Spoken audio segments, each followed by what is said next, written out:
നമ്മുടെ ജെറോണിയുടെ സ്കൂളിലെ ആനിവേഴ്സറിയാണ് കേട്ടോ. അപ്പോൾ സ്റ്റേജിൽ കയറുന്നതിന് മുന്നേ തന്നെ സംഗീതം പഠിപ്പിച്ച സാറിന് ദക്ഷിണയൊക്കെ കൊടുത്ത് അനുഗ്രഹം വാങ്ങിക്കുകയാണ്. അപ്പോൾ സാർ നന്നായിട്ട് പാടണമെന്നൊക്കെ പറഞ്ഞു വിട്ടു. സ്റ്റേജിൽ കയറി കുഞ്ഞുങ്ങൾ LKG UKG പിള്ളേർ മാത്രമേ ഉള്ളായിരുന്നു.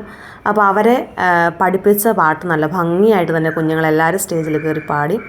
ആ സമയം നമ്മുടെ ജെറോപ്പനെ സ്കൂളിൽ നിന്ന് വിളിച്ചുകൊണ്ട് വന്നായിരുന്നു. അവനും അവൻ്റെ ഫ്രണ്ട്സും എല്ലാം കൂടെ ഇങ്ങനെ അവിടെ കൂട്ടം കൂടി നിൽക്കുകയാണ് കേട്ടോ.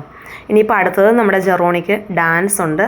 അതെ, അതിനുവേണ്ടി ഒരുങ്ങിയാണ്ട് അവിടെ നിൽക്കുകയാണ് കേട്ടോ. ആ യെല്ലോ കളറ് നമ്മൾ വീട്ടിൽ വെച്ച് ഇവനോട് എപ്പോഴും പറയും, മോനെ ഒന്ന് കളിച്ച് കാണിക്കുക. പാട്ടൊക്കെ നമ്മളോട് പറഞ്ഞു, ഗുലേബ ഒക്കെ ആണെന്നൊക്കെ പറഞ്ഞു. പക്ഷേ ആദ്യത്തെ 2 സ്റ്റെപ്പ് അല്ലാണ്ട് ഇവനൊന്നും കളിച്ച് കാണിക്കത്തില്ലായിരുന്നു. അപ്പോൾ ഞങ്ങൾ പറയും ഇവനൊന്നും അറിയത്തില്ല, സ്റ്റേജിൽ കയറി മിക്കവാറും നോക്കി നിൽക്കുക എന്നൊക്കെ. പക്ഷേ നല്ല ഭംഗിയായിട്ട് തന്നെ കളിച്ചു. നമ്മൾ പ്രതീക്ഷിച്ചതിലും മനോഹരമായിട്ട് അവൻ കളിച്ചു സ്റ്റേജിൽ കയറി. അന്നേരം നമ്മളോട് പറയും വീട്ടിൽ വരുമ്പം, ഞാൻ സ്റ്റേജിൽ കളിക്കുമ്പോൾ നിങ്ങൾ വന്ന് കണ്ടാൽ മതി, ഞാൻ കളിച്ചോളാം എന്നൊക്കെ പറയും. ഞാൻ പറഞ്ഞു നല്ലതായിട്ട് കളിക്കണേ, ചിരിച്ച് കളിക്കണേ എന്നൊക്കെ പറയും. ഇടയ്ക്ക് നമ്മളെ ഒന്ന് നോക്കും, അന്നേരം ചിരി അങ്ങ് കൂടും.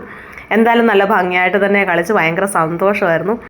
എന്തായാലും കുഞ്ഞുങ്ങളുടെ പരിപാടി കാണാനെത്തിയ അവരുടെ പേരൻസും റിലേറ്റീവ്സും ഒക്കെ ഭയങ്കര സന്തോഷത്തോടെ തന്നെ തിരിച്ചു പോയി. അപ്പോൾ അടുത്ത വീഡിയോയിൽ കാണാം. Bye bye.